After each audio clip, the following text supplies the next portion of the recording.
plus, moi je prenais ça premier degré. Je suis trop débile.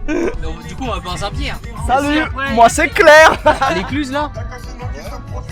Oui. Enfin, c'est pas vraiment une boîte, ça ferme à 4h du mat, non? C'est pas ça? 2-3h. C'est toi qui habites ici.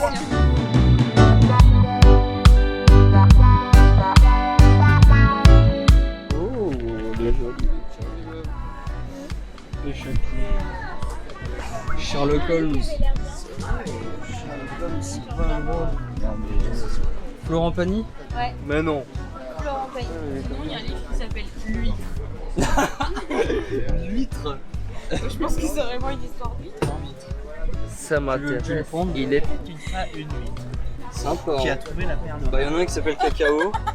Imagine la conclusion. Et à la fin, elle trouvait la perle rare. Sympa. T'as lu Je sais pas.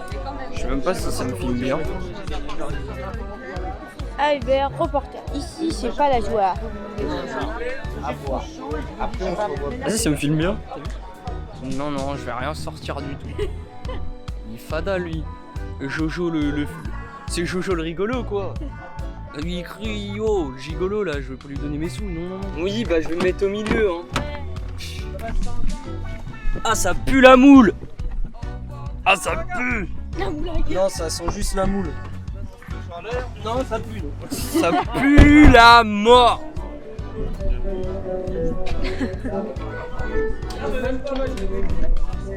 Bonjour, alors c'est pour mon école. Je dois vous poser des questions et puis moi vous allez répondre. Ok, première vous- question. Est-ce que vous pouvez me donner votre numéro? 06 04. Ça filme? Oui, ça filme. Comment ça marche? Ouais, ouais. Ah c'est là. C'est là.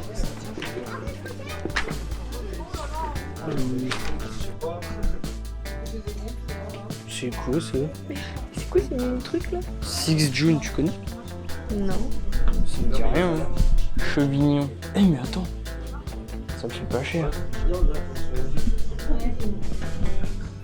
Oh j'adore. Ça c'est des New Balance. Les Vans et tout, ça c'est stylé.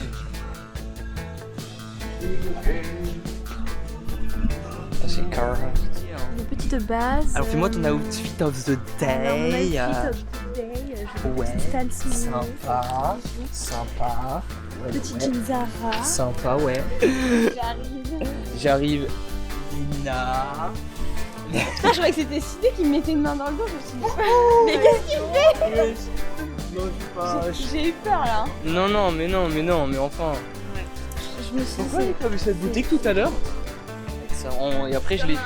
Ouais genre pas en 4K 60 fps je mets en ralenti. Après, je suis pas sûre que ta caméra. Bah si, parce que c'est une caméra dite sportive et en fait si elle tombe elle est renforcée, elle peut aller à 10 mètres de profondeur sous l'eau.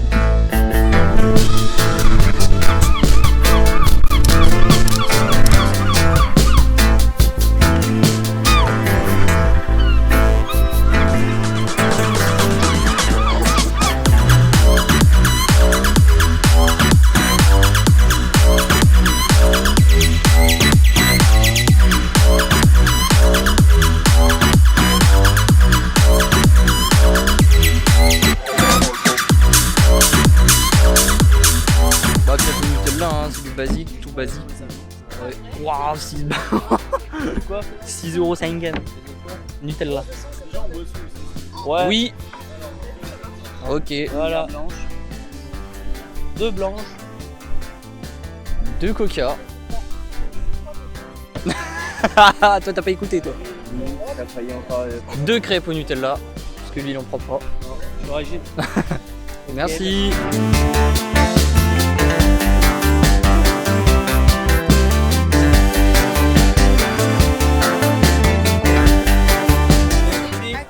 Hop, merci.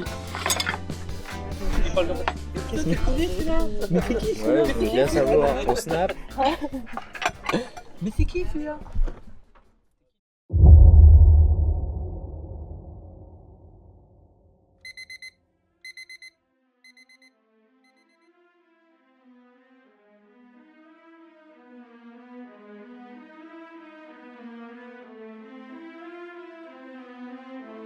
Alors je vais vous demander un peu d'imagination. Imaginez-vous à la place de ce couple qui roule dans une voiture. C'est vrai qu'il est tard, il rentre de soirée, il est 2 h du matin, et qui tombe en panne dans une forêt sur une île.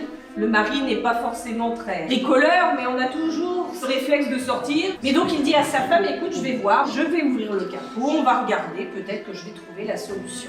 Il sort, ferme la porte, un moment passe, silence. Repère à peu près effectivement ce capot qui est ouvert. Elle attend, rien ne se passe. Elle sait pas ce que c'est. Elle l'appelle. Laurent? Elle l'appelle encore. Et toujours pas de réponse. 5 minutes passent. C'est long, 5 minutes. Très très long. Quand tout à coup, elle se prend des phares en pleine figure. Quelque part, elle est rassurée. Enfin quelqu'un qui va pouvoir les aider. Ils sont quand même, je vous le rappelle, en panne, en pleine forêt. Et là, elle entend une voix. Madame, c'est la police! N'ayez pas peur! Juste sortez de votre voiture et venez vers nous! Hésitation. Et ce qui lui prouve d'abord que c'est la police. Elle appelle son mari. Il ne répond toujours pas. Il y a toujours ce bruit-là. Entêtant, angoissant, au-dessus de sa tête. Et toujours il l'appelle. Madame, sortez de votre voiture et venez vers nous. Elle finit par se décider, complètement angoissée. Bon, là, elle ne comprend pas. Elle sort de sa voiture, commence à avancer, puis elle s'arrête. Elle est tentée. Elle fait encore quelques pas. Et la tentation forte. Elle s'arrête à nouveau. Madame, venez vers nous, mais ne vous retournez pas. Quoi de plus naturel? Je crois qu'on l'aurait tous fait. Elle avance, elle s'arrête, et elle finit par se retourner. Et là, elle voit un homme qui tape sur le toit de la voiture avec la tête de son mari.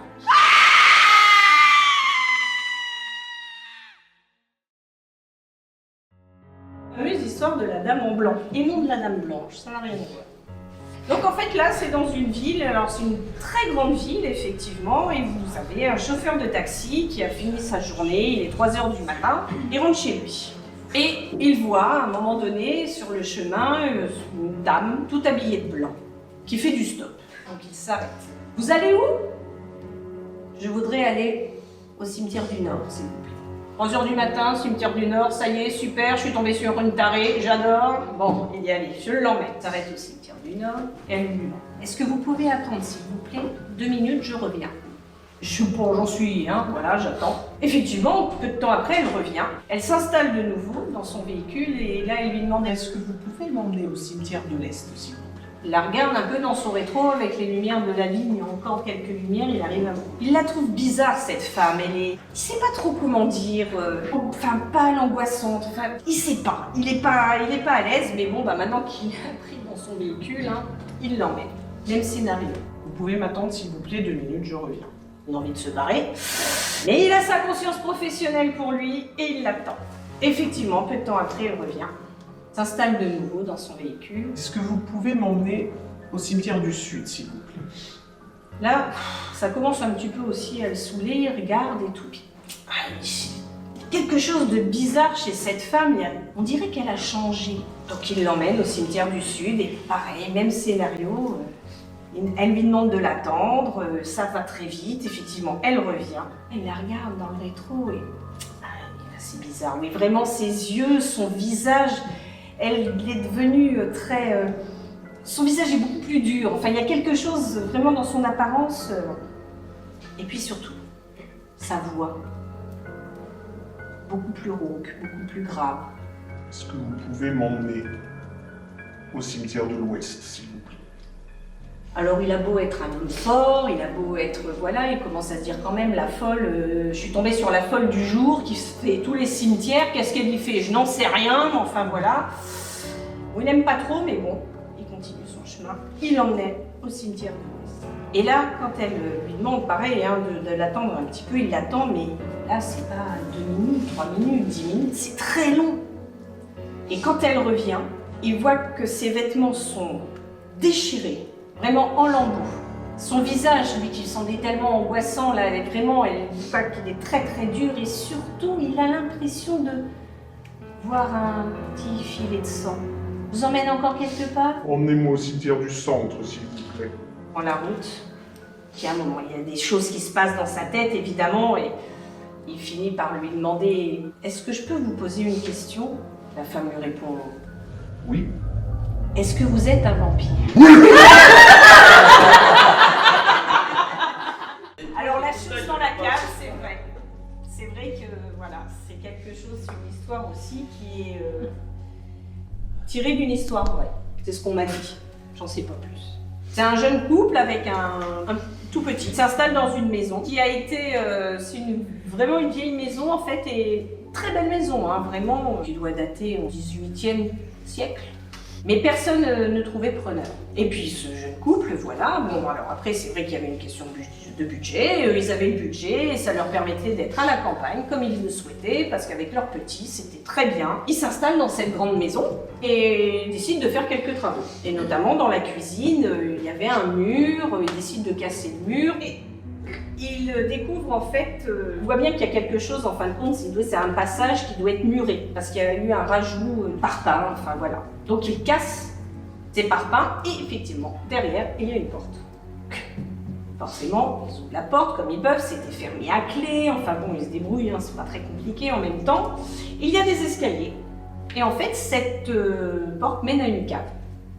Donc, ils décident effectivement d'aller voir, parce qu'une cave, ça peut permettre plein de choses, hormis effectivement conserver du vin, ça peut voilà, permettre de ranger des choses, etc. Effectivement, c'est une cave magnifique, plus ou moins avec des souterrains par contre. Ils nous osent pas trop y aller en se disant si jamais ça peut s'ébouler, hein, on ne connaît pas. Ils disent on va aménager au moins le début quoi, pour mettre des choses et tout. Et ce qu'ils ont surtout remarqué, ce qui les a un petit peu inquiétés, c'est que leur petit garçon, à partir du moment où cette porte a été de nouveau ouverte, n'a plus voulu rentrer dans la cuisine.